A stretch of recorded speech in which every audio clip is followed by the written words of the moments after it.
আসসালামু আলাইকুম, আমার চ্যানেলে স্বাগতম। আজ আমি আপনাদের সাথে শেয়ার করব ছোলার ডালের সালাদ রেসিপি। আমি ছোলার ডালগুলো 4-5 ঘন্টার মতো ভিজিয়ে রেখেছিলাম। ছোলার ডালগুলো ধুয়ে পানি ঝরিয়ে নিয়েছি। দিয়ে দিলাম 1 চা চামচ কাঁচামরিচ, 1 চা চামচ আদা কুচি, পেঁয়াজ কুচি 2 চা চামচ,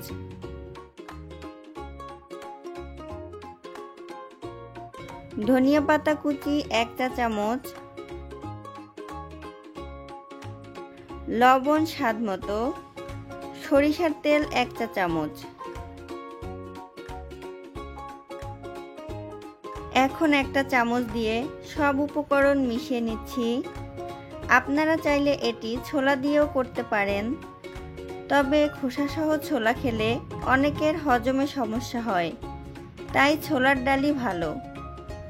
স্বাস্থ্যকর খাবার হিসেবে এর বেশ সুনাম রয়েছে।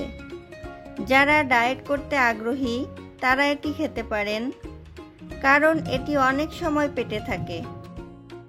ডায়াবেটিস রোগীদের জন্য এটি ভীষণ উপকারী। রেসিপিটি ভালো লাগলে লাইক দিন, সাবস্ক্রাইব করতে ভুলবেন না যেন। আল্লাহ হাফেজ।